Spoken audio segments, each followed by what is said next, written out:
If NFTs are dead, I think we need a new name for them. Because it took me 3 hours, over 3 hours, to put together everything of significance that I could find for this show. So apologies in advance. We're going to run through it. Artist Journal, October 25th, 2024, broadcasting from the pirate ship of the mind. Scotch tape, scissors, and all, or to quote our good friend in the sky, Lee Scratch Perry, straight jacket and all, my name's Adrian Pocobelli, on a mission. On a mission.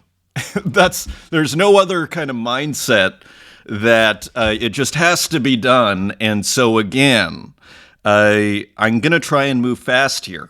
Otherwise, we're going to have a 3-hour show, which I simply do not have time for. So let's go. Many of you will know the artist. It is Marcelo Pinel putting out a work after a bit of a hiatus. I don't want to say too long, but hasn't put out a work recently that I've seen, that I've noticed. Look at the magic carpet, or whatever. Maybe magic carpet's not the right word. The Arab design carpet here with, I think it's a Sufi. As I step all over these cultural references here, let me get this right. Based on the Sufi poem, excellent, The Conference of the Birds, and Persian mythology and miniatures, The Legend of Seamerk, which I've never heard before. But doesn't it just, I have a feeling, there's so many things to say about Marcelo Pinel, but the first thing I was going to say is I have a feeling the people that, the culture that this came from, and I imagine this myth is probably hundreds of years old, those original people where this myth was kind of, I'm assuming, wasn't just a kind of a folk tale, but more of something, representing maybe their religion. I mean, I'm sure it still is, but maybe had a more immediate impact, shall we say. I'm sure those people, perhaps 1,000 years ago, maybe 1,500 years ago, I bet they would have liked this. I bet they would have loved this. And that is one of the things I want to talk about, which is, remember how Alex Gray followed Marcelo Pinel on Twitter or on X? And of course, Alex Gray being kind of, you could argue, I'd say almost undisputably, of course, you can always debate these things, the kind of, for lack of better term, king of visionary art. And how when Alex Gray followed Marcelo Pinel, to me, even though it may have not have been thought of this way, to me it was almost kind of in my own universe, so to speak. It was kind of a passing of the baton to a certain degree. And what do both of these artists share? And of course, we have no time to go into Alex Gray, but for those that have no idea what I'm talking about, let's look at Alex Gray. You've seen it probably at the Hard Rock Cafe. There is Alex Gray. There's Net of Being. I remember seeing that in New York when he had a studio in... what is the name of that neighborhood with all the galleries? That was maybe 2007. Yeah, there you are. Sanctuary of Visionary Art. Now, I guess some of these have moved to this place in somewhere northern New York State. Cosm, I think is called. But let me, Theologue. I also saw this in person. There is nothing quite like seeing this in person, by the way. I saw this, I love this work on the internet early on, and I'll get back to my point about what they share with our friend Marcelo Pinel. This is unbelievable in person. It's like oil on cotton or something like this. Let's see if we can get it slightly bigger here. Theologue. This really does not do justice to this work, but what do you see here? Do I need any sort of learning? And forgive the computer, that's how much is loaded up here. So as far as tabs, so it's just, that is the situation that we're in. So what do we have here? You don't need any learning. You don't need any culture, so to speak, not much. You can just be a human in the world and you can appreciate this work.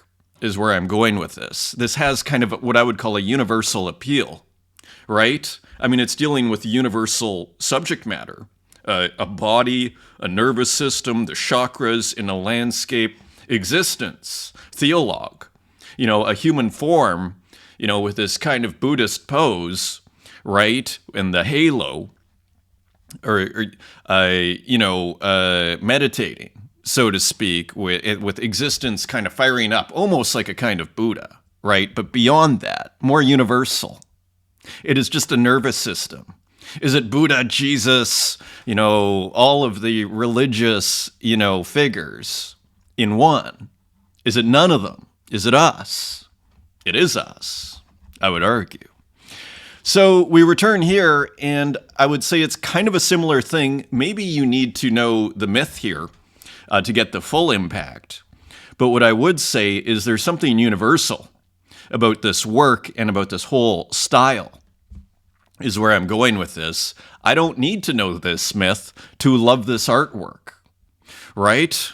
There is a universality, and there is, again, for me, to me, this is the digital this is the next generation, so to speak, of kind of visionary art. It's digital, and of course it is, I would argue.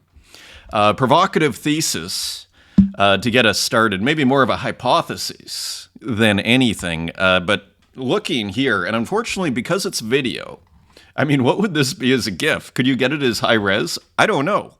It's an interesting question. SVG, is that even possible? Bitcoin? So you see the beautiful wings here.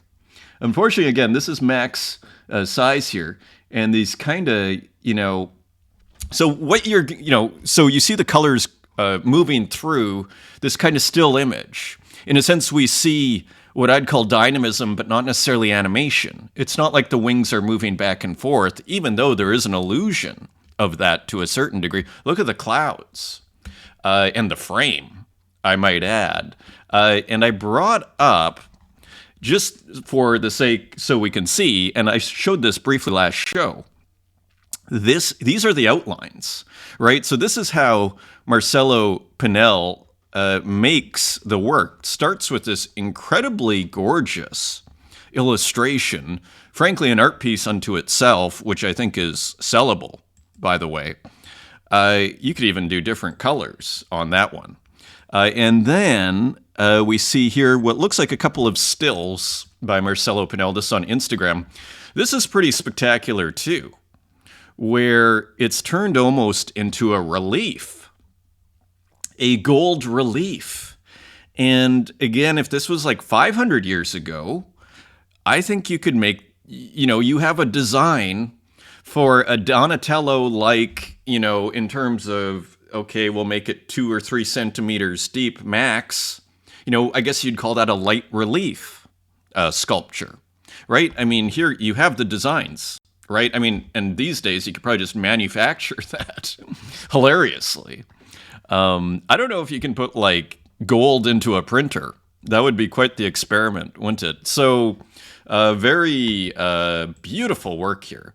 Interestingly, avoiding all the debates here that unfortunately, or fortunately, look at all this debate we're going to have here on the platforms. But avoiding the whole platform debate, interesting question. Where does Marcelo Pinel mint? If you're Marcelo Pinel and you're going, where do I put this thing? Where am I going to get, the most bang for your buck? And I think that's a good way to think, by the way. As an artist, you should be thinking about this.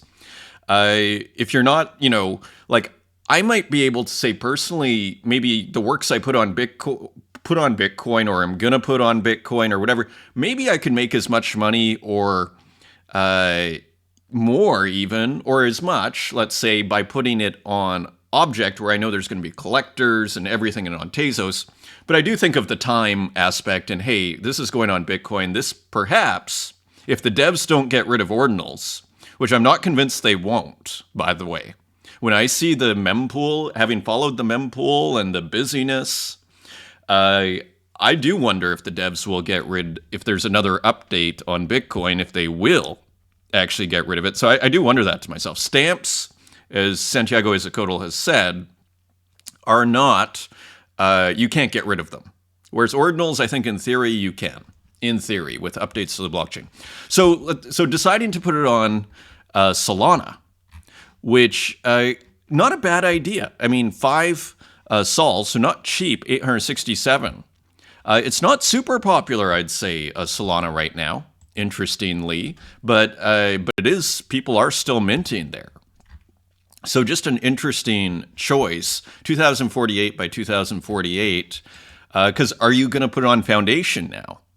Is Marcelo Pinel on Super Rare? I'm pretty sure he is. But again, I guess this would be a reserve of like 0.3 or something on Super Rare. That must be the debate, I would say, in Marcelo Pinel's head. But again, we're going to see this. We're kind of anticipating the debate. Why which blockchain? So all to say, sometimes it just feels right. The beach series I did on Solana, I actually made a series. I was like, I want to make a series that feels like Solana. And of course, there were suns and sunsets. Almost too didactic, as my friend would say. But I love those works. And I actually have more in the pipeline. So all to say, Marcelo Pinel getting us started. The Sufi mystic here. Again, my favorite part probably is the carpet here. This 2-dimensional carpet. Again, we saw this, sometimes we see it with Picasso clothing where it just ignores like the actual folding of the clothes and you just put the pattern. I think Matisse, another thing. You almost see it here, where it's almost just like a straight up wallpaper, but it's at an angle, but you just kind of fill it. There's something really charming about that. We see it in what the Sufi is wearing here. So a beautiful work, and capturing the mysticism, I would argue, of whatever the story is. And, finally, when we think of medieval stained glass, right, and the lack of literacy in medieval times, one of the functions of art was to communicate these stories, right? And I think we see a very similar thing here. Because if I went to the church over and over, or I went to the place where this was shown over and over with my congregation, sooner or later, probably someone would tell me the story, if not whatever the equivalent of a priest is. And then eventually, and I would know the story, and I could look at that, and I'd know, someone would tell me the story. So, kind of also weirdly, again, there's something very universal in appeal, but almost over time. And again, just using rainbow colors and outlines, there's, for all of the complexity of this work, I would argue it's actually a fairly simple work. You could argue, in the sense that we're using outlines and cycling kind of gradients, and with very complex effect, but kind of simple concept, one could argue. A brilliant drawing, which I think should be noted. Final thing I want to say on this before we continue to run.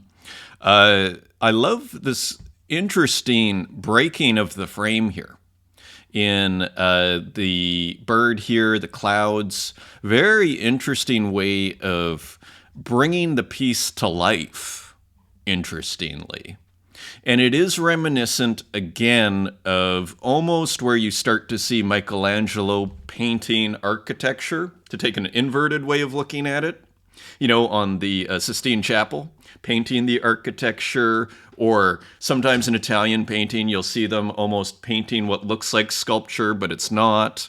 Or you look at the ceiling and it looks like, there's all this illusionistic things. To me, that also kind of fits in here.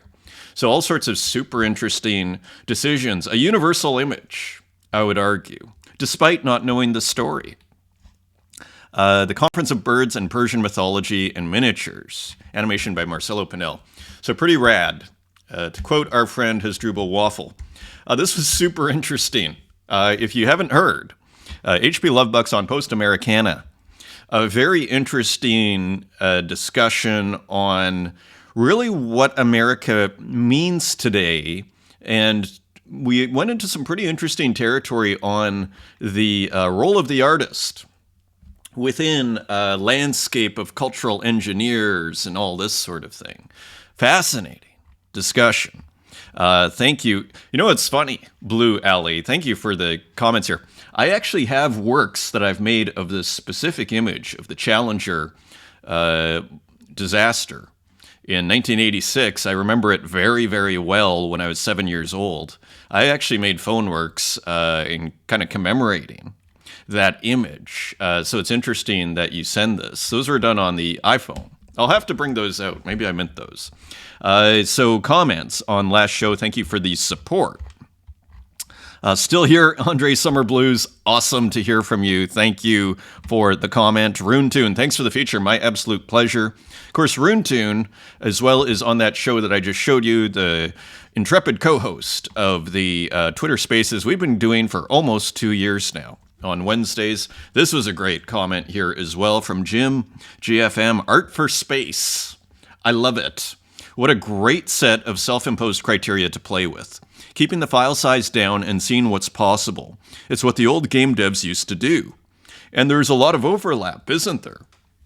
Those tech limitations forces them to be creative. Indeed, Elite springs to mind a space sim that had 8 galaxies of 254 systems each, all in the grand storage space of 22 kilobytes of memory.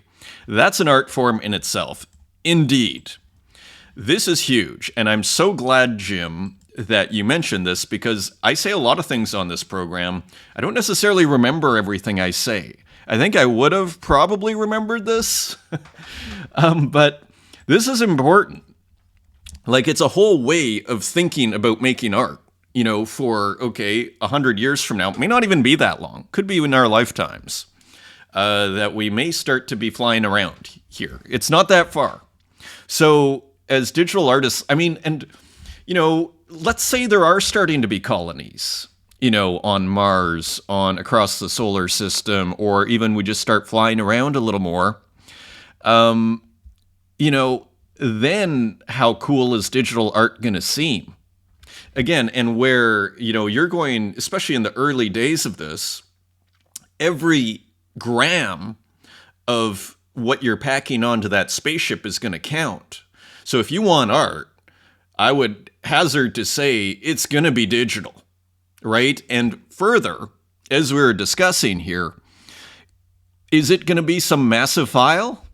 Maybe the internet will not be an issue, but probably it's going to be even the communications between places because of the huge distances involved, the epic, incomprehensible distances involved. It's probably going to be the smaller the better if you want some art on your wall in terms of the bite size. To your point, shall we anticipate making art for space? Provocative, wonderful idea. I'm so glad that resonated with you. Thank you for the comment. Also on X, thank you for the massive support here. What a wonderful community this is. Golo, haven't had time lately to catch up on all your videos, but they continue to inspire.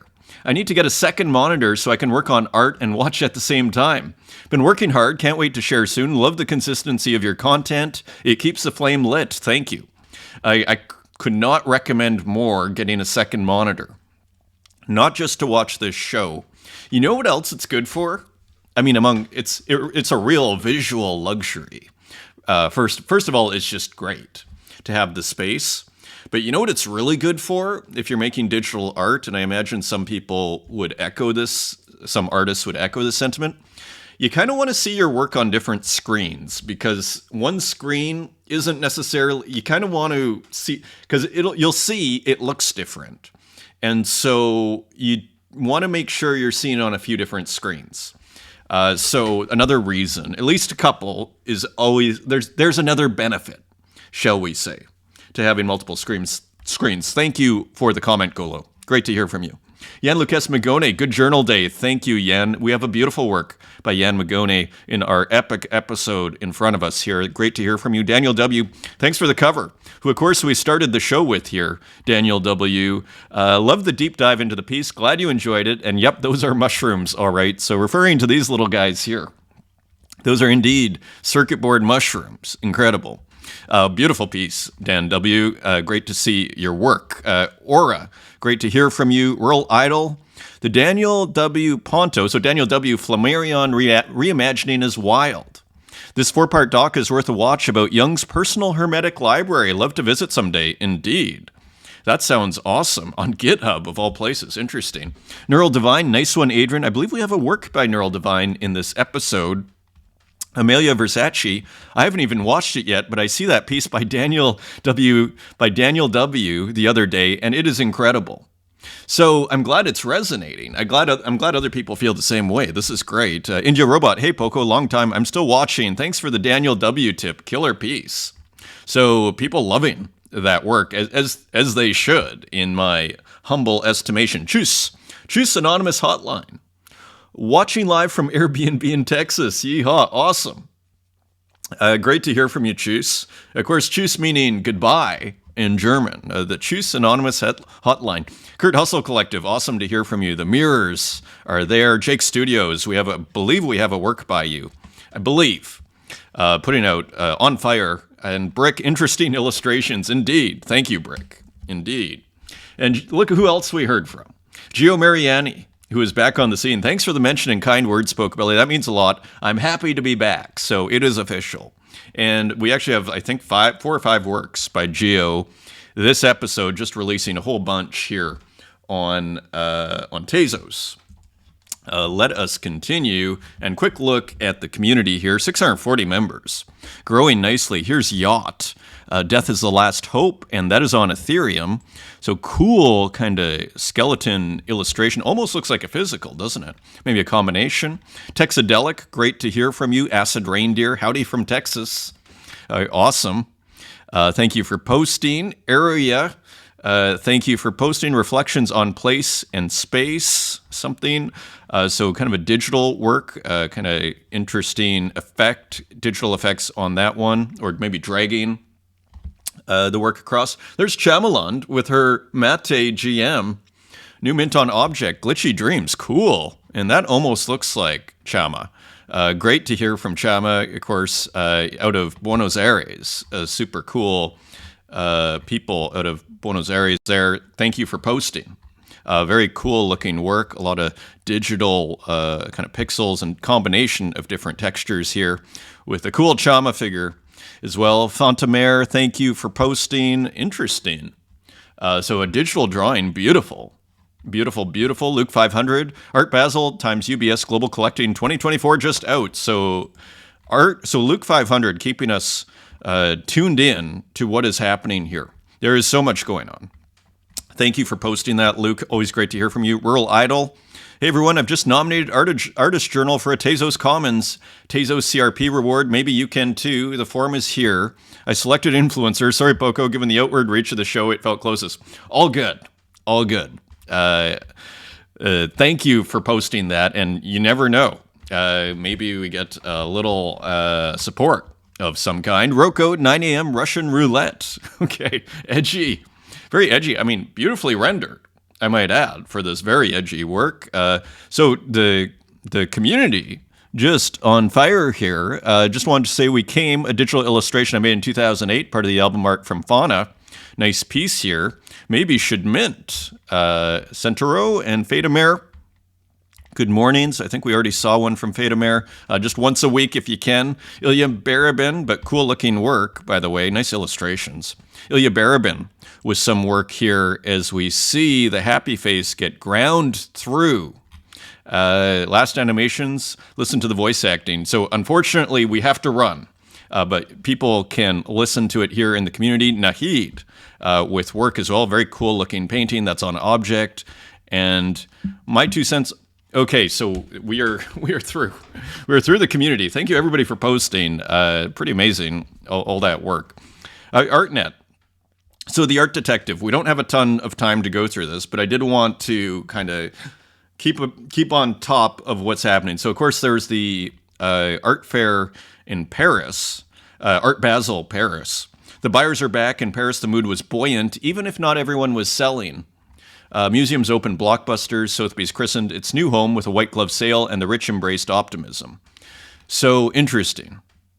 So a little bit of the dark cloud passing. I wanted to go through the pictures That's all we have time for. So just enjoying a nice wine in Paris here. That's by Katya Kazkina, the art detective.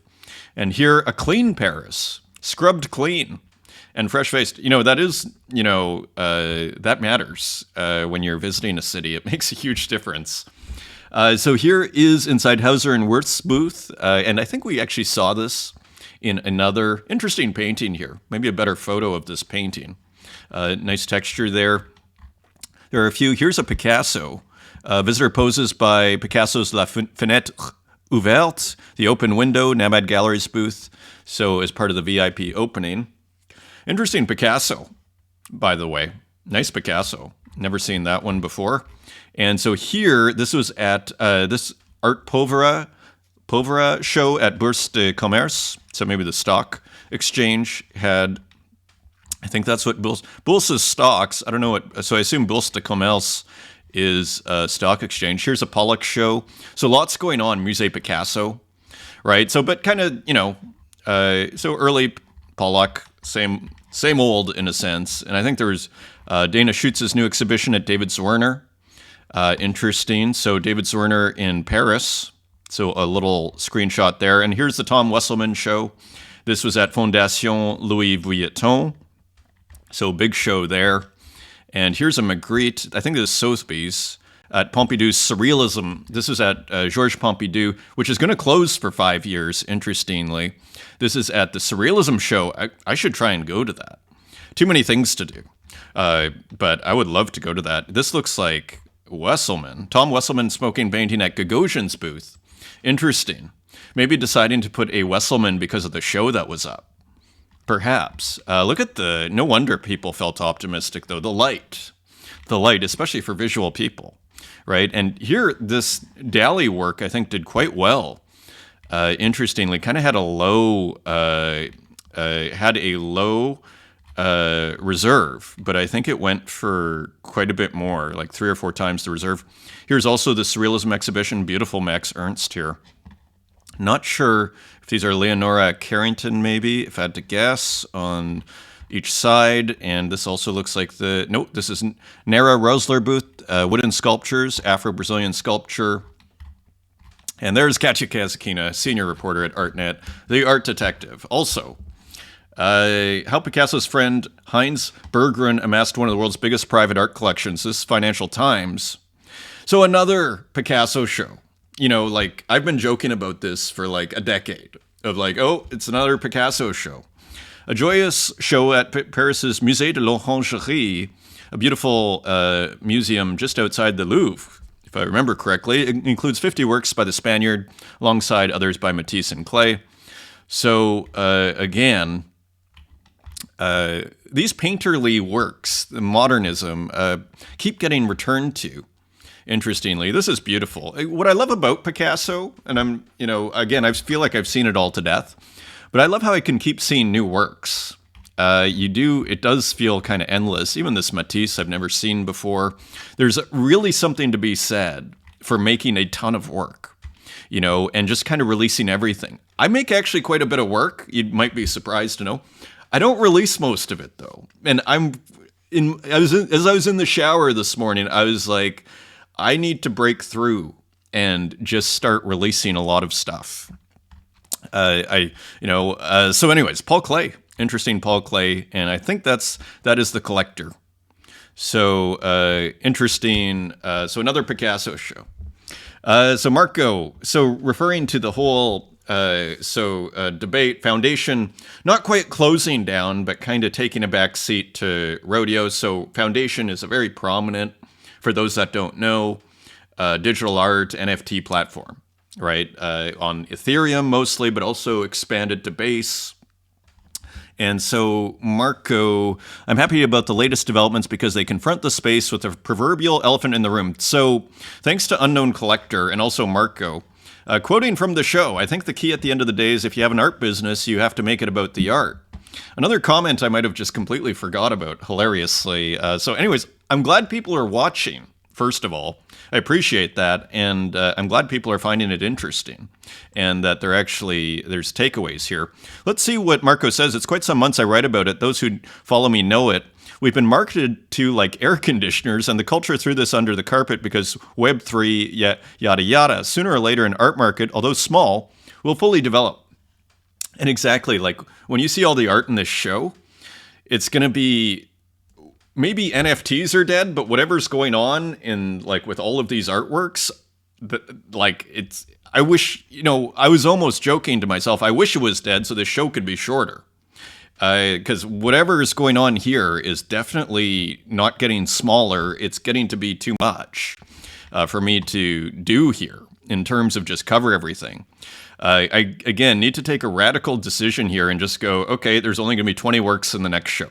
All right, and maybe 10 tabs, and then let's see. Anyways, the social minting monetizing will hopefully develop as well. There are different approaches. The good, different niches will force to abandon the Web3 rhetoric and focus on content or hype. Anyway, a clear goal, the one and only unsufferable thing in this space is hype sold as art. It will be much more difficult to mix things up from now on. Thanks, X, for not allowing me. Okay, so anyway, thank you, Unknown Collector. That got a lot of traction, that post by Unknown Collector, so thanks for that.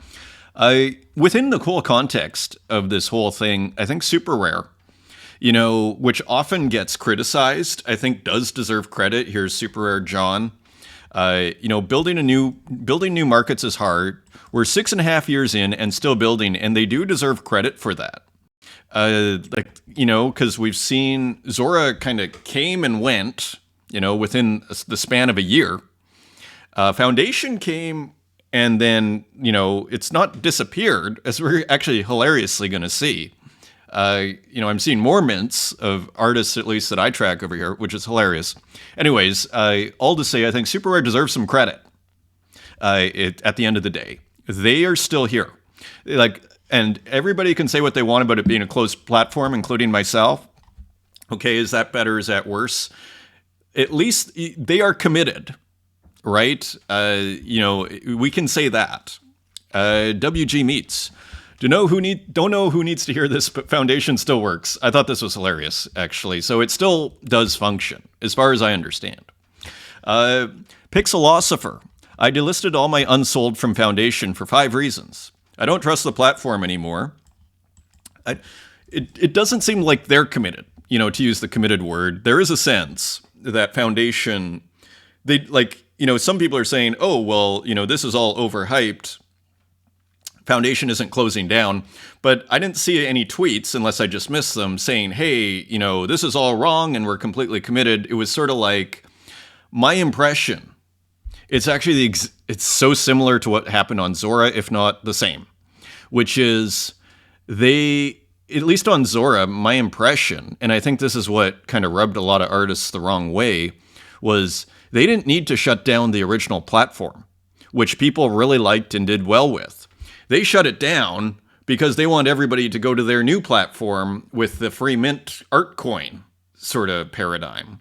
And I think that's ultimately what, rubbed people the wrong way with Zora. For some people. Some people love it still, and that's totally cool. Right? But just to understand the mentality here. And I wonder to myself, is this the same thing with Foundation? It's almost like, hey, if we don't kill Foundation, then the artists just aren't going to move. So it's kind of trying to push artists rather than attract artists with something that works, with this experimental thing that, frankly, I don't see working. We're going to see an example of that. Maybe it is working, and maybe I'm wrong, right? But I just even as someone, the passionate people in the space aren't really like, oh, I'm enjoying this so much. If anything, it's like, it's the opposite from collectors and artists, interestingly. So who is this working for? Let's continue. I don't create content as if it were pennies worth. That's disrespectful to my collectors and my work, so no rodeo for me. The works I sold were my own doing, so no hard feelings on curators like Super Chief, Historic Crypto, Nuclear Samurai. I only appreciate you, and hopefully we can work together elsewhere. I will too pivot individually, minting elsewhere on my own contracts and making more physical stuff. I feel Foundation extracted value from my work and others and my collectors, and that's disappointing. It's time to go punk again. I don't know. I don't know if I would go so far. It's time to go punk again. The spaces feels devoid of meaning right now. It's art. It's art. It's not just images. It's people's lives, which is a good point. I don't know if they just, to me, I guess that's one way of looking at it. I wouldn't see it. I think they did it while it seemed to work for them and while it made sense for them, and then they moved on. My sense, like my kind of take on that, isn't that they had such bad intentions while they were doing it. I think they probably had great intentions. My sense is, though, like the error that perhaps is being made, if I were to speculate, the same one that Zora made, is this kind of lack of understanding, I would argue, of what was occurring on their chains, the cultural significance of what was occurring. Because I feel like if they did understand that, there's no way that they would ever sacrifice these platforms and risk, alienating the artists that are on it. But that's just my take, and I could be completely wrong, and maybe nobody cares about this scene 50 years or 10 years or 2 years from now, right? So who knows? But that's my sense of the error that was made here. So I don't see super bad intentions, but I do see maybe priorities being different, like, okay, money over art, bringing us back to that comment I was making last show, right? About if you're going to have an art business, make it about the art. Pablo. So this is quite long, so I'm going to run through it here. As I've said many times, the Web3 marketplace model has been broken for a while now, and it was flawed from the start. Should we discard the whole thing? Absolutely not. There are excellent tools being built that can expand the reach and impact of the cultural revolution we're witnessing. However, this current model is unsustainable, both for the companies behind it, even in a bull market, and for the artists relying on it. How much does it cost? Again, I'm kind of back to, is this costing, how much does it cost to run a website? I understand you need some devs, right, to do updates. Are these huge, are they not getting enough in fees? Clearly not, right? So, it's kind of interesting. And if Foundation can run with nobody basically running it, so to speak, do we need all these people behind it? It's kind of interesting. I wonder to myself, is this an admin problem where there's too many hires, right? Too many people, too many employees, unfortunately. Who knows? As the sun enters the conversation here. For those shouting Web3 and F the establishment, I get the idealism, but it's important to realize that is anybody actually saying that? But it's important to realize that without right incentives for companies, this new promise will fail before it even begins. Without a sustainable model, these platforms won't exist for artists to use in the first place. What's missing, while decentralization and its promise are exciting, the reality is that art itself has little to do with the blockchain. This I agree with, unless you're talking about the small subset of artists using the blockchain as their medium. Indeed, it is a means to an end for 98% of the artists here. It's a way to sell your work in a credible way, digital work in a credible way. Kind of end of story to a certain degree. For most, blockchain is just a tool useful for provenance, broader reach, and indeed financial transactions, but not integral to the artistic process. What's more, it's as I always say here, blockchain's, one of the, you could call it like a primitive use cases of blockchain is buying and selling digital objects. In this case, digital art. And that was as I've pointed out many times here before, we didn't have a solution, I would argue, before blockchain that was what I would call credible. Giving a certificate of authenticity in a USB with a copy of your JPEG on it is, in my opinion, pretty lame, right? Now, people did it because they had no choice, and so I'm not judging. But just from my personal perspective, would I ever buy anything like that? Hell no, right? Even though museums have done it because they had to, video, you name it. Let's continue. What's more important for many artists, in my view, is the gallery model. Now, this I completely disagree with. Now, let's see what it says. Long-term commitment and representation. So the middle person needs to be brought back in here to settle things, and maybe that's the case. To me, though, with everybody kind of becoming their own social media, especially as an artist, do you really need some gallery getting in between you and your business? And I guess with the idea that they are going to promote you. Let's see what it says. These relationships go far beyond the temporary hype of Web3 marketplaces. Galleries work directly with artists to shape their careers. What kind of artist, to be perfectly, blunt about it, wants their career to be shaped by someone else? Why do you become an artist? So you can have some gallery. This is, again, this is part of the problem, where artists want to develop, and then their gallery in the physical world will say, well, actually, the reason we hired you or brought you on board is because you're making these great works over here. This series and this series sells, so what's this new stuff you're doing? Can you just bring us more of that old stuff? Because that stuff sells, right? So I don't see this as necessarily a positive. Gallery shaping, provide infrastructure, okay, fair enough. But again, in the digital world, is that necessary? Exhibitions, connections to collectors, and importantly, offer stability. I guess, but do they? I mean, you're only as good as your work at the end of the day, as far as being an artist. So there's only so much a gallery can do for you if your work starts to fall off, if your work starts to not be as good. It's not like the gallery can keep pushing it endlessly. Like, they're going to run out of, collectors at a certain point. For the majority, it's not like some, paradise here, like some magical thing. For the majority of artists, this kind of sustained commitment is far more valuable than relying solely on platforms that come and go with the market's volatility. Now, I will say this. To Pablo's point here, there is something to be said for a gallery that invests in you and kind of grows with you and then brings you, distribution and sales and whatnot. So I don't want to completely rain on the parade here. But in a physical world, sure. But in the digital world, you really, I'm not saying it can't happen. In fact, I'm kind of involved in something that I can't talk about, which may actually be, kind of related to this whole thing, but this whole idea.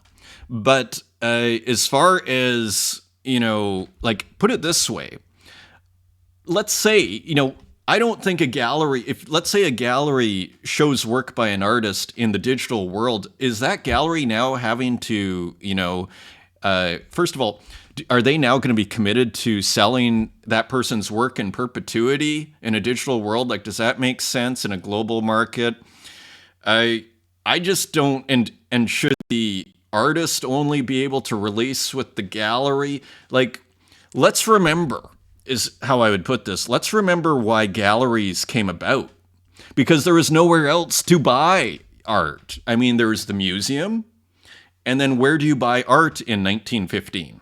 To consider our Financial Times article. You go to the art gallery where someone has brought in some artists.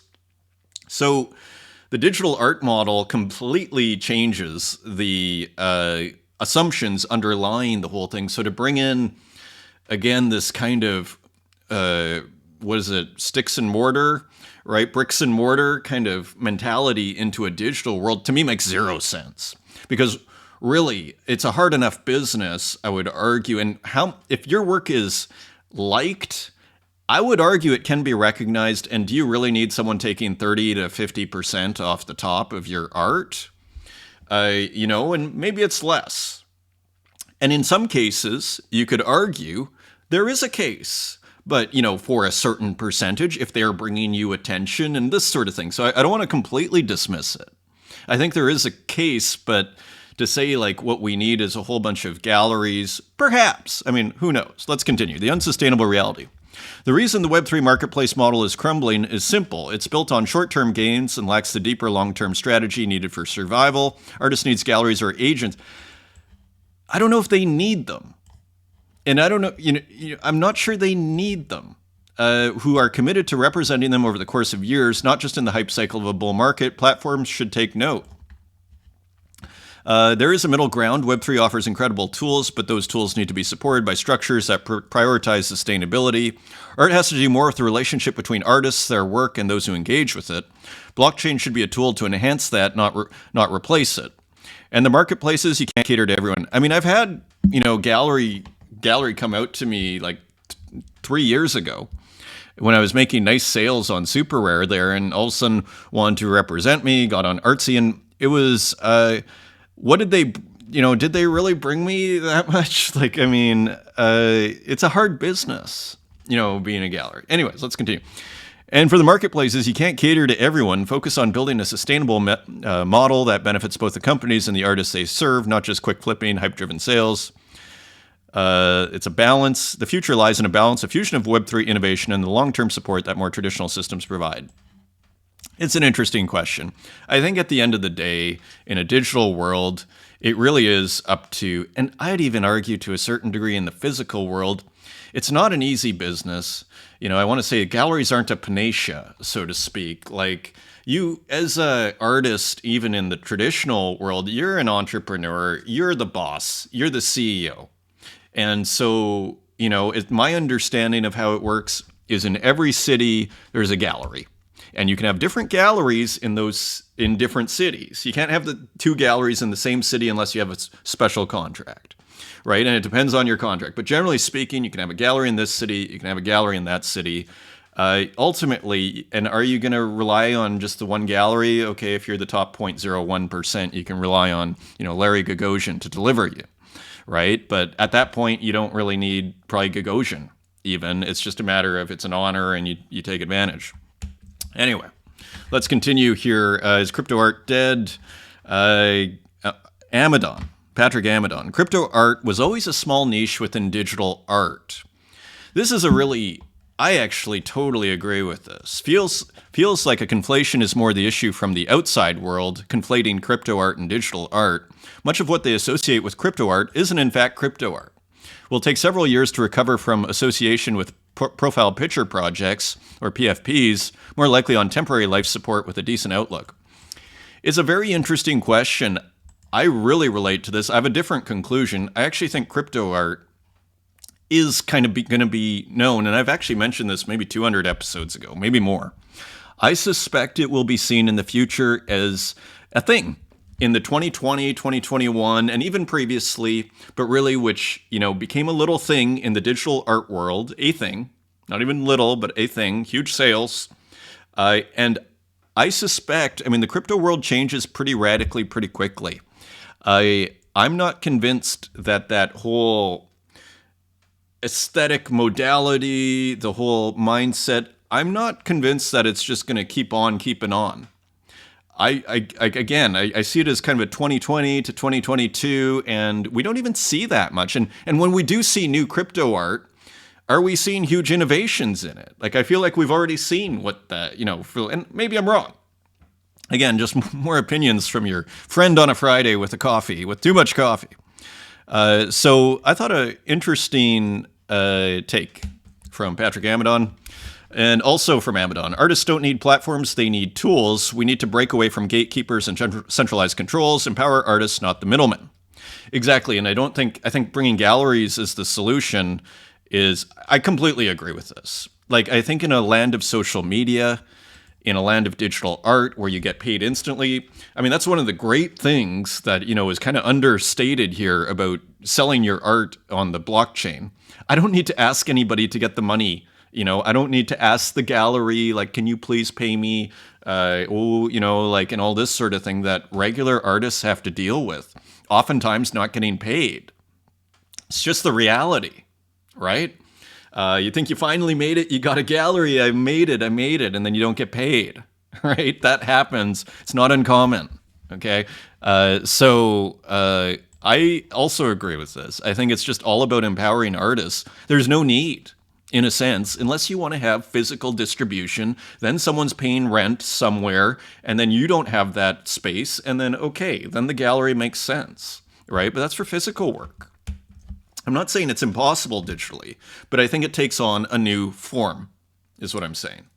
Orya, I'm having trouble figuring why I'd post a small thing on Rodeo instead of just minting it on Object.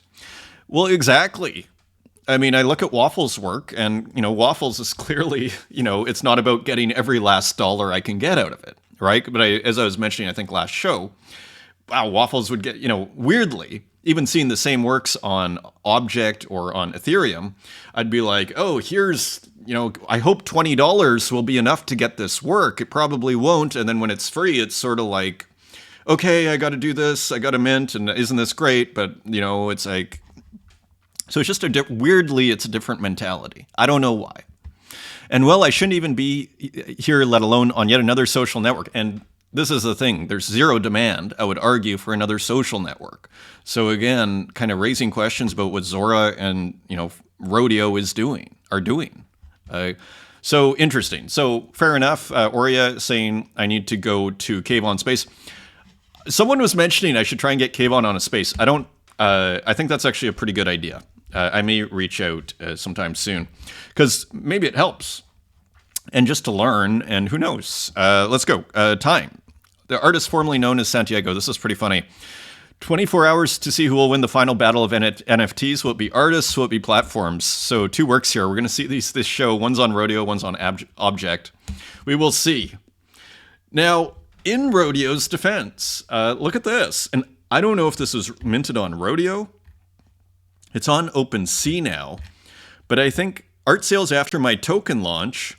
Thanks for collecting on secondary. So Pixel Lord.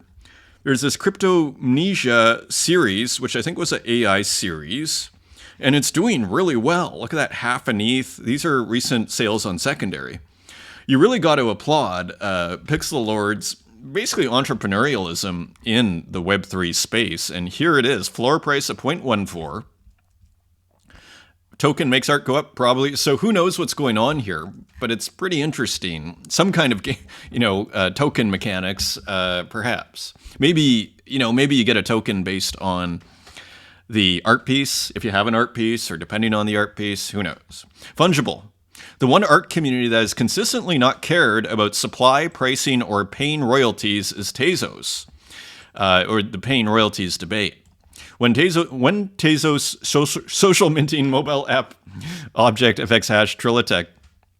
Well, again, the social network is object. There is no, so what is the point? This is what I've argued a long time.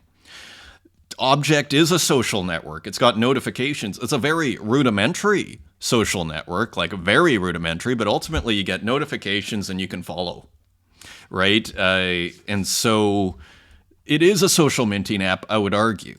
It's just not being recognized as such by the market. And the market, or at least, Rodeo and Zora, not to be overly critical, it's like, oh, let's copy Instagram's interface and then we have social. I don't think Mark Zuckerberg would call those social networks. Which part? I guess there's likes. Is there messaging? Right? Zuckerberg calls iMessage his biggest competition, is what I remember. That's a messaging app. That's social. So in a sense, you could argue that Object is already a bit more of a social network than Rodeo or Zora. I would argue. Where do you feel more community in your life as a collector and artist? What? At least I see familiar names. I go to the, on Object. I go to the collections. I look, so I'm just saying, Max Osiris, Tezos is terrible, Object is terrible. Went to an Art Basel party hosted by Tezos 2 years ago. No art displayed. They don't care about you. For some reason, artists still hang on to the platform because a lot of great ones, dope ones started there, but it's a mega loss at this point. Yeah, so kind of strong feeling here. I guess the reason I bring this up is where do artists go if they want to sell their work? And it's not that artists, because you're wondering, why would they go to Tezos? This makes no sense. The token's going down. The reason why artists go to Tezos is because artists are business people. And where are they going to get the most consistent, reliable, paycheck for their art? And right now, that's Tezos. Okay, that's Object, actually, to be more specific about it. And if Tezos is the currency, Tezos is the currency. And yeah, we sure wish it was going up. But let's not forget, it can be a feature and not a bug, the fact that the crypto is so cheap. Why do we see many of the artists selling out across the board? Is it because the token's so expensive or because the token's so cheap and collectors go, I can't believe I can get this, myth work for $6. This is awesome. Right? And there the myth sells out in 2 minutes, right? Or Zozo. And here people are still making real money. Again, you look at like Nev 1914, you look at Zozo. If you're bringing in $100 US a day, that's a job. It may not be a super high paying job these days, but that's a job. Okay. So it's probably better than McDonald's, which isn't bad for making your art. So let's continue. Toddy, I love the ethos of Tezos art, and Object is a great platform. But seems terrible that a bunch of artists who are already selling for nothing congregate on a chain where the native token is basically down only. And again, as we saw with Zora, if artists feel they can make money elsewhere, they will also mint there. And they understand, I would argue, most of them understand that you're going to get a different set of collectors. So if they go on Zora, so it's just all the better for them. If they had the old Zora platform, they would still be using it as long as the sales keep coming in. So artists are business people, and they just go where the money is. And it's that simple. So as far as people trying to understand why they use Tezos, it's because Tezos, or Object more specifically, has the best collector base in terms of bringing in money as an artist. And that could all be debated. Is ETH a better? Well, more money. Blah. If artists thought they could make more money by minting on ETH, wherever you do it now, I guess Manifold. Where do you even go if you're not on Super Rare? Where do you mint? Is it Highlight XYZ? I don't even know where you go. Interestingly. So the reason, again, is they go where the money is. They're like devs. Follow the money, is what they do. And that's okay. It's business, right? So if people are trying to figure it out, this is why. It's about money and actually selling your work. Heck, I'm sick of OGs attacking the longevity of Tezos. It is a common thing you see, and so it is an interesting thing. I don't know enough about the tech around Tezos. So my kind of strategy personally is I've always been multi-chain. And I like Tezos a lot because it's fantastic. I will sell my work out often within an hour or within a day. And there I have $100 in my pocket for my edition of like 10 or 15. $100 US. Go out, take my friends out for supper is what I did last week. That was awesome. Right? And then for longevity, I'll go to Bitcoin too. And then also, so it is an interesting, I do agree that it's, I don't know enough about the tech. But I think the reason the artists are there is not because the Tezos Foundation has been so great. It's because they get paid. And it's that simple. But I do sometimes wonder about it, and I wonder if there is tribalism to Ahek's point, Joshua's point. I suspect it is tribalism in some respects at certain points. So let's continue. Violet Bond. At this point, I think that all Tez has to do is stay the course, and it'll end up being the art chain for the world. There's a lot to be said for this. As have been saying here, every day that goes by where Object doesn't screw up, credibility grows. And, Foundation had a nice 3 or 4 year run. They could still turn it around. In theory, Zora could still turn around, but the longer you go it's debatable. They might not think it's a screw up at all, but from an art perspective, I'm not finding as many tabs as I used to. Let's put it that way. For the show of work that I'm going, I have to put this on. And I don't cover everything. I don't see everything, so who knows? But all to say, I think it's an interesting point. Interesting comment there, Jedi Wolf. Never in human history have artists had such global and direct access to millions of potential collectors. Never before could they sell their works within seconds to someone across continents. The shift is still unfolding, but one thing is certain, there is no going back. And Jedi Wolf, hitting the nail on the head. Direct access. Do you want your gallery? If a gallery can bring other collectors, then value is being brought, and then you have a reason for a partnership in the digital world. Right? But it's a different sort of situation than the current, artist bagger, which is really what it is in the contemporary art scene, who is a nobody until they're picked up by a gallery And then all of a sudden it's like, okay, now I have some sort of business going on, right? So, you know, that's not the case in digital. You can build your own following, as many people do. So all to say, this kind of is the point, right? And let's hope there's no going back. I agree. I hope and agree. Evo, this whole foundation debacle could inspire me to write a paper on why it's essential to mint on your own contracts, which I'll be doing moving forward alongside minting on the super rare general contract. That said, Tezos will emerge stronger for this. I'm bullish on art and on us. Yeah, Tezos is going to be the winner out of this again by not screwing up. Super rare as well. Like, what's left? I mean, where do you mint your art? It's kind of interesting. I mean, it felt like there was too many places, but now, I mean, as far as, and then especially if you want to not have these issues with, like, at least you get the sense super rare is going to pay the IPFS fees. Like, what about foundation? That hasn't even come up, right? So I'm bullish on art and us, indeed. So it doesn't, disturb me at all in a sense that if these things disappear, because we can always mint. Ultimately, you can always mint on chain, in theory. As long as we have on chain, you don't rely on anybody, right? Maybe with ordinals they could get rid of that at some point, but then maybe do Bitcoin stamps, which I'm not against, and actually I'm kind of curious about. Maybe we need to have Santiago Izakotl to discuss that. Anyway, let's continue. Emmy Pixel. My plan is to have art that persists, hence why I mint on-chain. And people go, oh, on-chain, what's this fad, the latest trend, another thing you guys want me to hop onto. I completely agree with this. I hope someone sees my pixels in 100 years.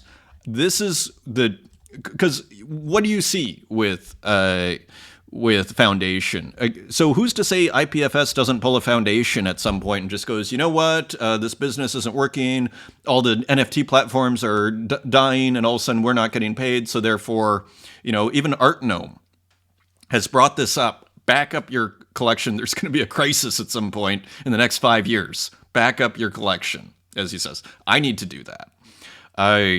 So this is the attraction. To me, all of this drama with foundation is more reason to be mint on chain and to just find that interesting. Dr. Lee NFT, and just finally, so I think Wise Ape, Sigma Toad is, I'm sure I follow Wise Ape, end object. Let me make sure, because yes, I am. Okay, I had to make sure. Okay, would it be possible to add a filter for primary sales only on the object filters? Would be great to filter tokens by those on primary or secondary, I guess. Yeah, notifications need to be filtered. I was told like months ago that they're going to do something about this. Like, I want new NFTs, because right now I'm going through, I see like 50 listings of people that are listing their work at new prices and then missing all the new NFTs, and then and it's not working great for me still. As I scroll through, it reloads and reloads. It's still glitchy for me, the actual notification feature. So notifications need to be fixed, I would argue, and they need filters where I can just go new NFTs, get rather than every last little thing that someone's doing with their NFTs. So Dr. Lee on the right track there. Shout out to Sigma Toad. Skull Takes. Why do you all hate providing links to your art? Well, it's about reach, but I'm completely in agreement with you. Like, yeah, I just don't want to, I want to give you money for something I can already see for free. Don't make it hard. The mental leap is already hard enough that you want it. Exactly. You've won the collector over, and then you don't put a link, and then you go, oh, but I wanted more reach. Well, yeah, now you're annoying the collector that wants to give you money for the art. So, yeah. Maybe the thing to do is you put it with the link, and then maybe, some people recycle their art in their social media feed. So then maybe 3 months later or 2 months later, you put the artwork out again, or weeks later, and then just as a way of just getting your art known by more people. And then there's no link. It already sold. Who cares? All right. Oxai, I beg you people, read a single one critical art history or media cultural studies book before tweeting. Now, I have a completely different view on this. Yeah, it might depend which book. Media or cultural studies, this is what I suggest. Like, I appreciate the impulse here, but I think the best thing you can do to actually speak about art is to go to, study art in a sense, like, and not what people say about art, but just immerse yourself in art. Go to the Vatican multiple times. Go to the Louvre multiple times. Make a thing of it. Every time you go to a new city, go to those museums. That is how you educate yourself in art, is to immerse yourself in it. And at first it's going to be boring, like anything. And then the more you gravitate, the more you kind of observe, the more you understand, the more interesting it gets. And so that would be my recommendation. And I understand the impulse here that Oxai is mentioning, but the problem is if you're a newbie, what often happens to the noob is you're the noob, and then you read a critical theory text on art, and then you start thinking, oh, if I just repeat all of these, abstractions that I hardly know what they mean, then I'm going to sound smart. And it's kind of part of the problem, I would argue, in contemporary art, is there's too many people who are relying on reading critical theory or cultural studies over understanding and just spending time with the art and with the history. This is what I would say. Rather than the criticism, go to the history and form your own understanding and criticism. And then you can read the criticism and go, okay, does this make any sense to me? Anyway, interesting comment. Thank you for the comment, Oxai. We're glad to feature it here. Jake Studios, 3 o'clock hobby. So as we go into works in progress, look at how Jake Studios works with Object 98. And I have to say, I totally love the subject here. Look at that. Has that been minted? That's rad. So very nice work. And you see how with each one, it's like Jake's getting kind of better, evolving, shall we say? This was hilarious. Bad news for P. Diddy. I woke up. So here's Machine. I just want to say just a star here, Machine, like a natural born star here. I mean, there is P. Diddy. So, just a natural. Evelyn Yo, GM, next week I will release 7. Let me make sure that is quiet. Evelyn Yo, next week I'll release 7 new abstract paintings on Super Rare.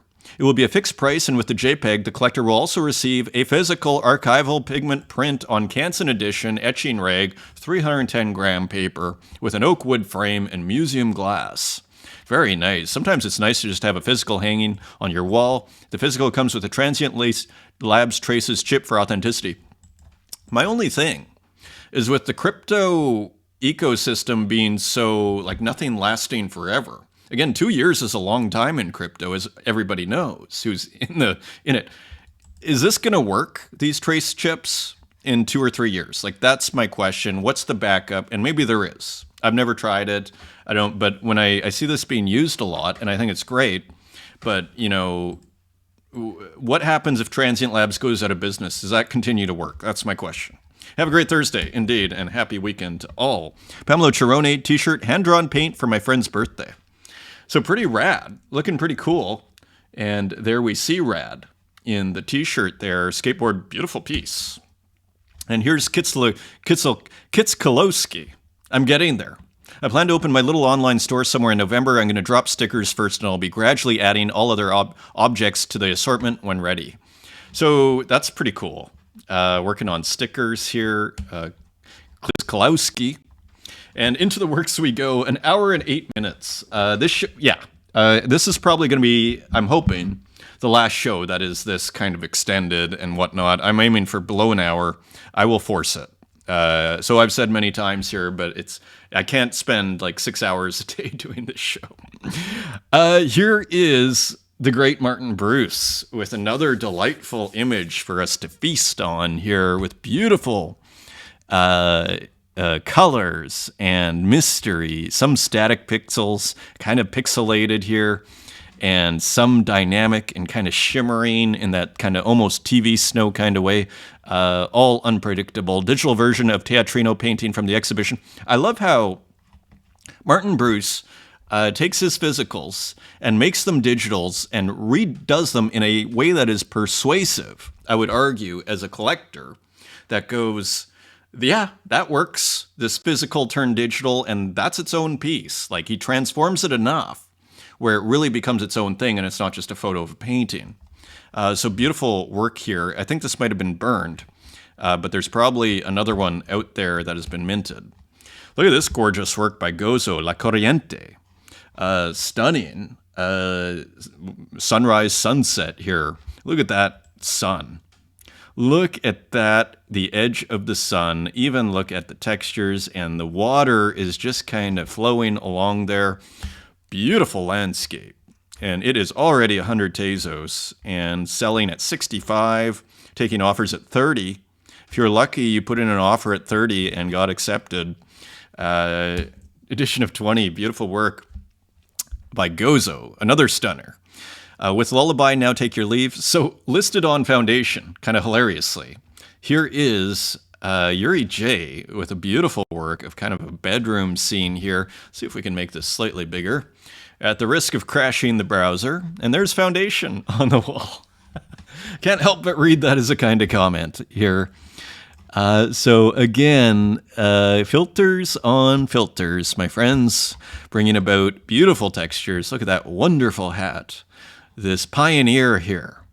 And of course, it would not be complete without the mosaic filter from Yuri J, and light here as also subject matter. Gorgeous, gorgeous work from Yuri J. Here's a nice one by Pipi Universal, Mujeres Disparando. Not exactly sure what that means, but very interesting piece here as we see almost like an old machine gun here. The outlines being used, but then filled with insects, interestingly, referring, at least for me, kind of call to death or a reference to death. Maybe a soldier here with the army helmet. This interesting red, it almost looks like a flag, and here we seem to have some camouflage. What looks like a big helmet, but kind of squished. And then interesting aspect, nice negative space in this piece. Very cool piece by PP Universal, Nev 1914. A little boy riding a donkey. And as you see here, so this is after Nico Pirosmani, Echo por me. And actually, Nev should be, if everything goes according to plan, Nev should be on the Spaces next Wednesday. So another work here, kind of a lower res work, interestingly, from Nev 1914. Nice piece, interesting, always unpredictable, and these wonderful lines that go across, even right there. Very, very interesting piece. That is by Nev 1914, and 3 gone so far, edition of 13. RJ with a couple of stunners, Morning Sun. Look at this looks like bigger. And so using a few different techniques here. AI, and also some stable diffusion, I suspect, right? And also some pixelation, kind of different kind of outputs, I suspect. Nice fills, some magic wand here, I suspect. Nice work. And then, of course, the GIF, maybe a 4-frame GIF here. Interesting kind of, and here, so playing with the different kinds of outputs you can get here. And even, okay, you see here, it's like the red is just kind of pink, but then in certain areas, then you maybe just change it down to, okay, we'll make it less colors on our GIF export or whatever the case might be, and then you get the full red. Very interesting work from RJ. This is a beautiful one too. Morning Sun 1, 300 Tezos, I think still available. So a lot going on in these very interesting, beautifully textured works by RJ, AI and pixel painting. Here is Cedar Plank. So look at all this wonderful art in the last 48 hours. Here is Cedar Plank with another amazing Fantavision work, playing again with the Fantavision UI, I believe. And there, you got to love this too, with the countdown, but count up. And then this person, so just kind of having fun. And also the offers coming in at 90 Tezos, 100 Tezos, incredible. Here's Sabato, Floricultura. This is a Chrome period drawing. This was just listed, edition of 33. And a very cool piece here using deluxe paint and part of the Chrome period. So therefore, kind of a desaturated version, we might say. And kind of looking, if I had to guess, like a plant store. And that looks like almost like a Venus flytrap here. if I had to guess, and pretty fun. And so kind of a storefront, interesting piece. Donna Floor and her impeccable little shop. SHOPPE. So that was edition of 33, and they are moving. Look at that. Already 12 gone. Nice work. 22 Tezos each. Another stunner. This time from Cap'n. This is on Foundation, just listed on Foundation. Look at this. So remember how Cap'n was listing works on Foundation, the jams? Well, here's jams 1 to 9.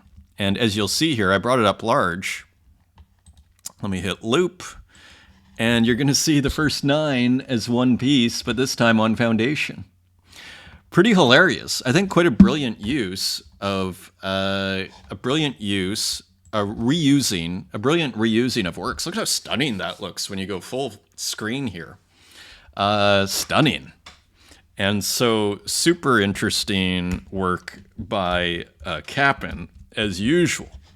And that is for 0.123. And again, just listed on Foundation, interestingly. The Myth Mentality. So another just poignant portrait by the Myth, and looking like maybe this is some sort of wrestling mask, but I'm not sure. The Myth 2069, Myth Mentality, and again, I believe this sold out right away at 9 Tezos within an hour, 2 hours max. So nice work from Myth, beautiful piece. Here's another one, El Nazareno, edition of 15. And this sold at 9 Tezos within probably a couple hours max. So doing Myth Jesus here. Pretty fun. And even a little bit of a halo there. An unusual halo. This is brilliant by Dan Control. I love the wit, and I also love the color. Very witty work of an electronic cigarette. Again, reusing elements from previous works. Doing this kind of unusual canvas size here, kind of landscape, and then just having fun, graphical fun, as these two kind of trails of electronic cigarettes meet each other right here. Very witty work here by Dan Control. Here's Mishi Asu, Wandering Life. I thought a very edgy work here, as you see. Not even sure what's going on. Maybe someone's sleeping, maybe a plant. Beautiful colors in here. Very interesting piece, edition of 1 for 17 Tezos on Primary. Here's Gianluca Migone, Feel the Flames, Shadows of the Soul collection. So playing with these figures again, and I think, let's see, I suspect this is digital, indeed. And here you see a figure on fire as everyone is I think, moving away, or hard to see, hard to tell, but the bodies are either moving towards or away in a kind of dance, let's call it, around this figure in flames. Powerful work. Feel the Flames, edition of 40, and this is for 420, and there are 10 left. Nice work there. Here's Mary Migraine. I haven't seen Mary Migraine for a while. Just wanted to let you know I'm back, and I still don't know what I'm doing after all these years. This is great. We see Gio Mariani. We see Mary Migraine, and you're going to see like Feels, who never really disappeared, but nevertheless, Pixel Fool. Pretty exciting, so cool work here by Mary Migraine.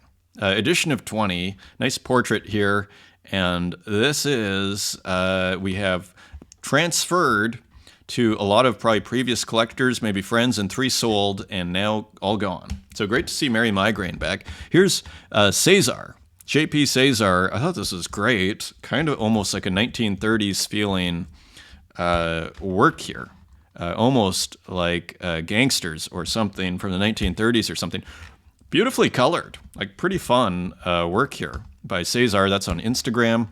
Here is Wasteman Goldminovich, the failed artist, self-portrait, Ich bin ein Hamburger. Of course, Trump at McDonald's just the other day. And so here we have the failed artist who has been quite critical, and where Trump is putting the fries on top of the failed artist here, who has also worked at McDonald's in the past. And so a pretty fun drawing here, and almost like the word balloon. Is that a word balloon? Is that background? I'm not sure. And then, of course, the title, probably referring to JFK coming to Berlin and saying, Ich bin ein Berliner. And the joke for that has always been for Germans that a Berliner is a kind of donut, right? So when JFK says Ich bin ein Berliner, he's basically saying he's a donut, so Ich bin ein Hamburger. Now, it's quite brilliant because a hamburger is actually a citizen in German. So isn't that interesting? So interesting, all sorts of things going on over there. This was too, Rosetio, so an interactive artwork. As you see, as I drag my cursor along the screen here. Another tribute to René Magritte on the treachery of images. And what does it say inside? Ceci n'est pas un ordinateur Apple, so this is not an Apple computer. Referring to the treachery of images, the great title, and of course I follow Ed Marola, We Are Not in Control. The great title of the Ceci n'est pas un pipe work, The Treachery of Images. I love it. Here is Ed Marola with a work. He was working physically. This looks digital, though. And kind of an interesting piece with all this crowd. Again, kind of almost... Ed studied anthropology, if I remember correctly. Kind of looked anthropological. Here's Quilanina with AI and digital painting working together here. So another beautiful work, again, out of Peru and Argentina. And just a very cool, colorful digital painting by Quilanina, who, again, always kind of makes these, again, kind of feels slightly in a visionary art sort of context, but hard to say. Look at these great lightning bolts from whatever this is here. Is that a sun? Red sun? Trained with, look at this digital painting made with AI model, trained with 30 Quilanina paintings. Brilliant. Here is Lino Divas, and this came out a couple of months ago. People getting on the subway. I love the subject matter and the composition. This was picked up by Canik Zapata for 8 Tezos just the other day, so another interesting artist to discover. Rural Idol, Old Father Meantime. So really nice textures. Of course, Rural Idol often doing kind of hills or little mountains here. These megaliths, edition of 7. And Foregone. And also Kel 1 Art, Public Cartoons, Volume 3. So Kel 1, I haven't seen for a long time. It's interesting. I wonder, it's interesting to see and maybe Kel 1 was minting the whole time, but someone at the office, and there's a wastebasket and all of the different categories for putting in your submission, or your suggestion, I should say, and this one sold for 1 Tezos. Here is Kudukola Water Park. Kind of a fun work here by Kudukola. A lot of heads here. Cool composition. And interesting, like, this is probably like the water slide to a certain degree, and then you see the water, and it's almost like an impression of the memory of the water park. A nice piece. Ah Heck picking that up for 5 Tezos. And continuing on, here's Dylan, who I haven't seen for a while, but may have been around. A C. So this is an edition of 1, and I believe this is a digital drawing, but almost looking like combining different styles here, which creates a beautiful contrast. As we continue, Louis Osborne, check this out. I'm not sure if this is new or not.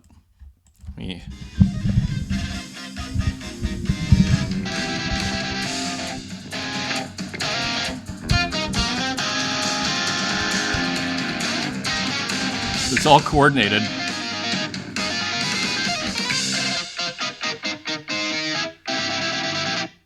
I mean, pretty amazing.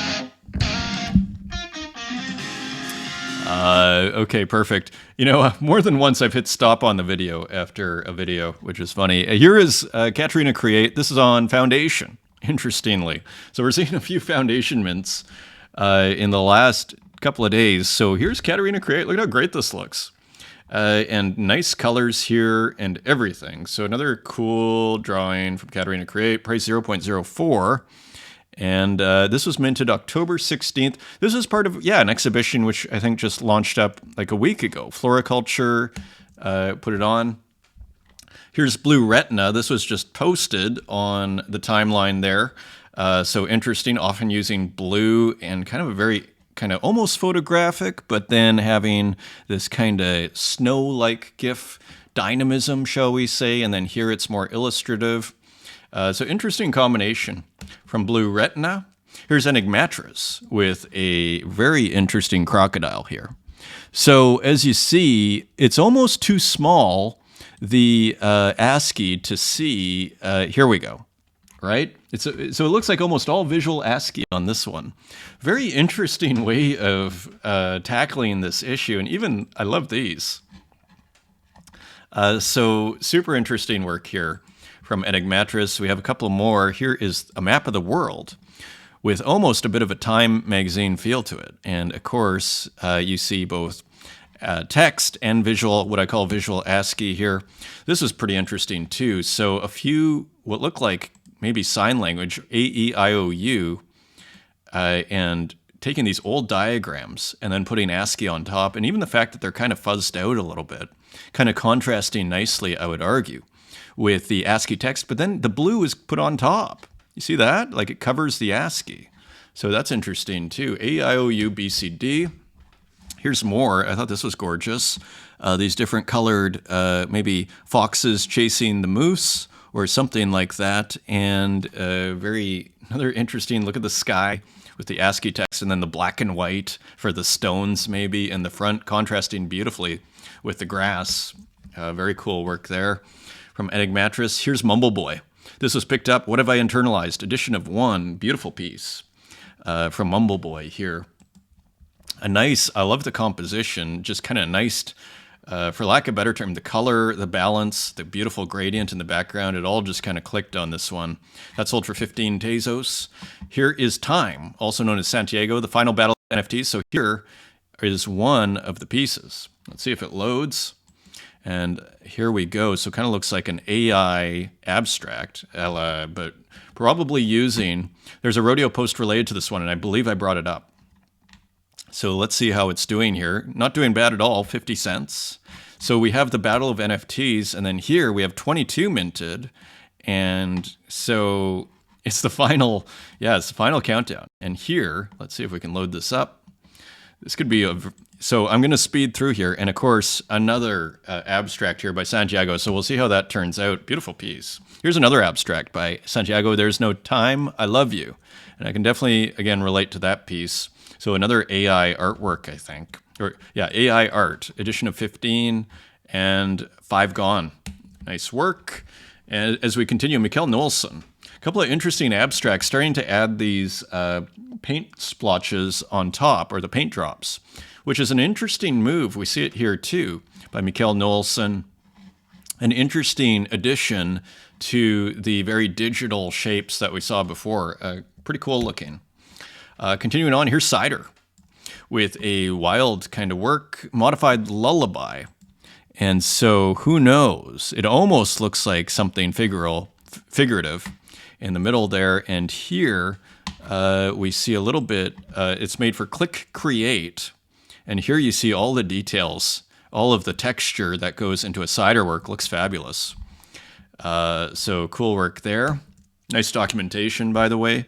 And continuing on, here's Louis. Remember when we were young, and I almost hear Joy Division. I hear Ian Curtis there, and there's a little Pepe, I think. And so another interesting abstract here, this time from Louis. Interesting texture there. Cool kind of negative space as well. Edition of 10 for 220, 3 gone. Time picking one up. And also Greg Nikshumika, Der Himmel über Berlin, the sky over Berlin. And so let's see what the sky over Berlin looks like. Look at how cool that looks. So really nice textures in here, great colors, and then this famous unicorn, I think collaged in, interestingly, amid all the pixelated noise. Interesting piece. This is an edition of 20 for 3 Tezos by Greg Nikshumika. This was posted by Blank, who I'm pretty sure I follow there. I think Artist Unknown. I thought this is pretty good, though. Kind of simple, the concept, but it kind of weirdly effective on that piece. I think unknown source, as it says here. This is Stipin Pixel. This is on Zora, I think. Maybe it's Masqué. I thought it was Stipin Pixel. Kind of looks like, so I'm not sure who this is. I think Masqué is the account on Zora. Kind of looks more like Vector, and interestingly, interesting move between the Vector and kind of fuzzing it out. Because Stipin Pixel's more, pixelated, pixel art. So maybe this is someone different. And so interesting. Bit by bit, here is a work called 19, just a cool landscape here. I'm using graphics 2, so always nice documentation from Bit by Bit. Nice piece. Can we make it larger? There we go. Interesting GIF landscape. Here's another one, Love. So making a heart, also by Bit by Bit. So cool work there. Kind of a simple piece, edition of 1 for 15 Tezos. And here is Gio Mariani. We got a few works. This one was pretty cool. It looks like looking like the Virgin here, the Virgin Mary, and then some colors moving around her, and a new work by Gio Mariani. So that is super cool. Minted on Tezos, I believe 25 Tezos, edition of 20, and 3 gone so far. And here is another one, Profundo. The still ones are 15 Tezos. And so again, kind of a religious iconography, kind of almost a reference to old, kind of Christian themed paintings, a cat and maybe a plant.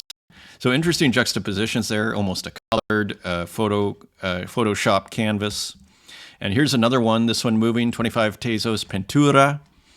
So interesting addition of 5-piece series here. These are all related, this kind of fuchsia series, Fuchsia Dreamscapes it's called, and Paisagem. And this is an edition of 20 for 15 Tezos, probably because it's not moving. So a ton of work being put in here. Again, just kind of exciting. This was the artist, I believe Ed Marola said, inspired. A few artists have mentioned Gio Mariani over the spaces over the last couple of years. So it's great to see Gio Mariani back. And there you see a cool color change with some masking there. So another piece by Gio Mariani, very interesting pixel artist, 300 by 300 pixels. Awesome.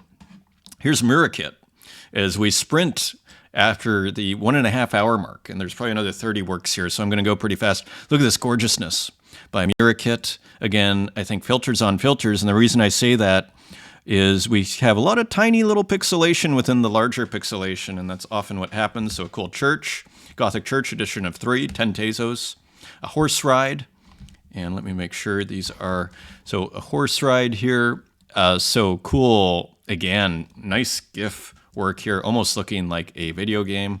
And here a dragon, part of a short here, and there you have it. So great work here from Murakit. Love seeing their work back. 8-bit short film composed of 24 GIFs, so maybe more to come. This was cool, 409. Kind of an interesting piece here. Not exactly sure what's going on, but I thought kind of a cool rendering. Very interesting. This was too Genresis. And here, as you see, kind of interesting pixelation, but it looks like a photo of a screen. Almost looks like ASCII here, visual ASCII, interesting and mysterious. Here is Spiegels, and there's a live auction right now for 0.003 ETH. And so more works here from the Spiegels' PFP project. Really rad series. Great color on this one. Here's another one, a banana. Hilarious. You gotta love the humor here. Old TV set, and that is sold for 0.15. So the banana was popular. I think there's a bidding war, and here is what looks like the devil. This went for 0.11, and as you see here, the devil comes out of the computer. So these are special. If you know anything about PFPs, there's often like the special parts of the PFP project. So pretty rad. It's kind of once PFPs kind of die a little bit, then the artists come in and want to start making their series. Here's Plus Was Gamma with some more just interesting, it almost looks like Fantavision just based on this, the way that the animation is going, doesn't it? Hard to say. Here we got some on-chain work by Tornado Rodriguez, edition of 1. So these are on-chain, interestingly. And so again, music for space, as we were commenting on over an hour and a half, well, about an hour and 15 minutes ago, eyesore. So super cool. How big is this? 4 kilobytes. Nice work. 281 by 280. PNG stored on chain. And that's the thing. If you do PNG 8, export is PNG 8, which is probably what's going on here. It'll get a lot smaller than a PNG 24. Done using Microsoft Paint 98. A little tip for those who are still watching, a little reward for those who are still watching. And I'm just all over this on-chain thing. The more, I don't want to rely on anybody. as far as my art, or oh no, the thing went down and I wasn't paying attention because I had other things that I was doing 5 years later, and then and then IPFS, and sorry, all your artwork's gone, right? So have a plan is what I say, and I saying that to myself as much as to anybody out there.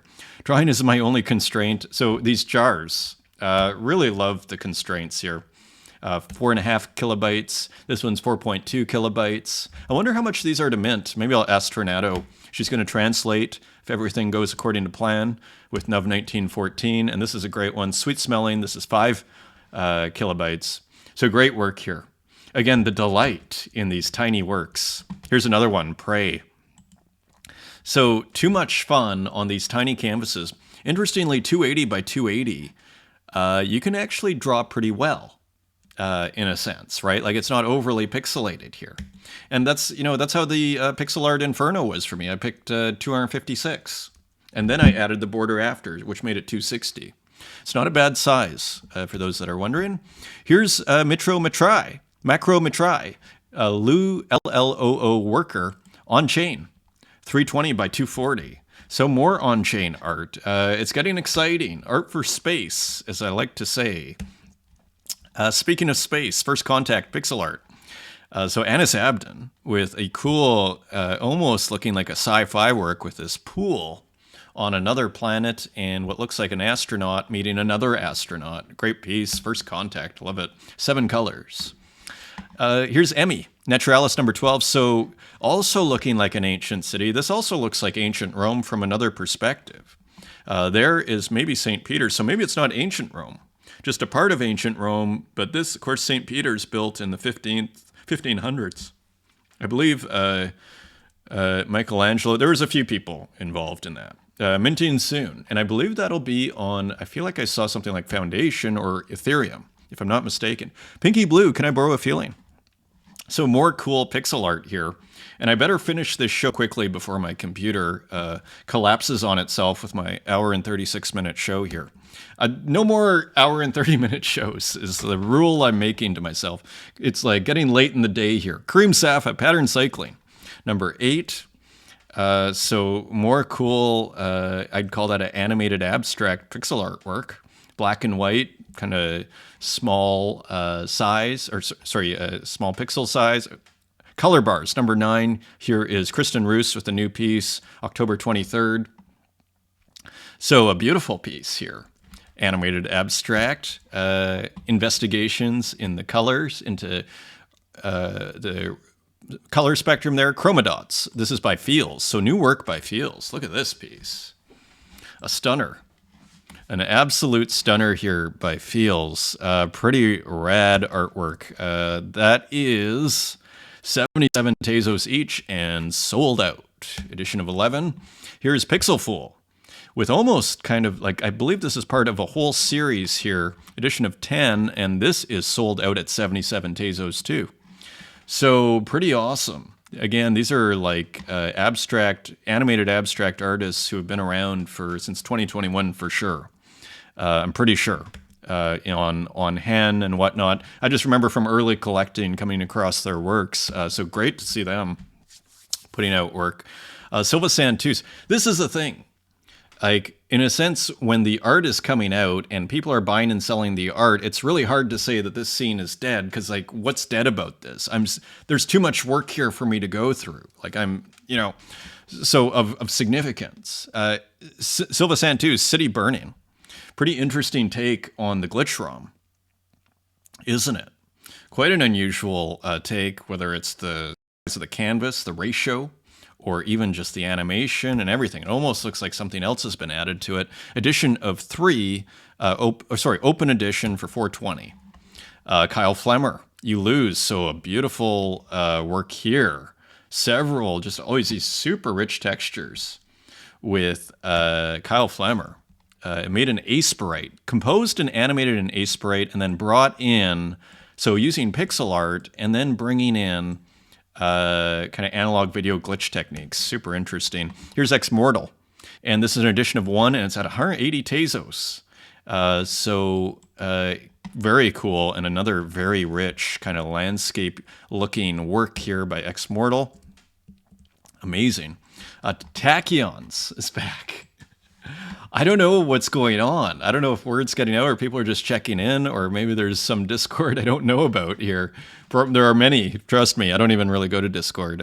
So Tachyons, another classic kind of glitch artist. Great to see them on the scene. They may have never disappeared. It's totally possible. Joda, I don't think we saw this one. Safe Place. So a super textured beach scene here by Joda. Very cool. 1200 by 900 going to Lucas Ox for 20 Tezos. Nice sale. Here's Klaus, composition number 370. 370. That's more shows than we have here. I think I'm at 367. So Klaus doing very well. Here's 371. So super textured here. So shaking things up a little bit. And here's number 369. So nice work from Klaus here and continuing to sell at his 21 Tezos brilliantly. Let's see what shows up here. Gino. So this is called Dune, I think, and so it almost looks like sand dunes here, but it's bordering on abstraction. And then a lot of analog video glitchery here, as you see here. Location, Argentina.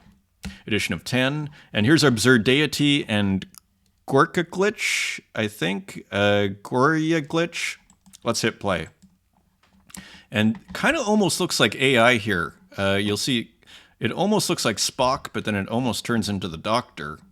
So not sure. Chafak spills the tea to his ornithological friend, a bird friend, Secret Lives of Vulcans 106. So this is Foregone So Far, edition of 15 at 5 Tezos 55. Here's Salawaki, Murder on the Dance Floor. So another cool GLB, cool scene here by Salawaki, made in Blender, original GLB, and that is an edition of 100, and I think that's sold out at 3 Tezos. So bringing in 300 Tezos. Nice work, great color, and nice composition, very cool. Good for Salawaki. Let's continue here before this computer crashes. Sky Goodman, Complete and Total Synthesis. So think of this as like again, I don't think we're going to go with another hour and a half show here. We're doing a big tour here as we look at Sky Goodman's recent work, showing some exports, different exports using Blender, Stable Diffusion, then brought back into Blender to add lighting texture. I love it. Edition of 1, now 65 Tezos. It's booming. Maybe that's why people are coming back, because it's actually kind of booming on Tezos, actually. Here's Canik Zapata, sold for how much? 20 Tezos. Edition of 1. And here, very nice combination of pixelation, maybe dragging the canvas, but maybe it's all raw AI for all we know. Interesting, novel visual textures, as you see here. Very kind of, it's got an AI, it looks like it might be raw AI, PNG, collection of generated landscapes. Here's Skomra as we continue the AI with a stunning work. Stunning work here by Skomra, pushing as more people use the Stable Diffusion. Texturizing, Skomra pushes it. That's what you got to do. Beautiful work from Skomra. Here's No Hygiene, who of course I follow. More, unpredictable work here. New visual experiences courtesy of No Hygiene. Look at that. Wild AI artist. Here's another one. Pretty fun. Adding some pixelation into the mix. Just awesome. That is 5 Tezos, edition of 20. As we're almost done here, here's Neural Divine, I believe, making AI art here with a little bit more texture. Super interesting piece. Here's Human Boy with kind of a different feel on this one, almost like a landscape, and it is jittering and doing quite well here. 40 retweets so far, 161 likes. Nice work from Human Boy. And as we go into the final physicals here, look who it is. It's Ochiai Shohei. With 90s video games. Again, almost like Cap'n there. Taking all previous works and I think putting them into one image. Very interesting concept. Simple, but brilliant. Here's Machine. I miss him. I'm not sure who this is, but it's always funny. It's always great. And look at how interestingly painted this is, actually. Machine continues to do quite well. Steve Turnella. Look at this. Gorgeous artwork. This is in Bucharest. Remus Greku's brilliant debut solo exhibition. So new artist here. Super interesting piece there. Here's Babachi Mattia, number 1. So another car on fire. Great painting here, as you see. Just excellently executed, super charming. Tim Lahan, Leaving from Shook, 2019. Very nice piece by Tim Lahan.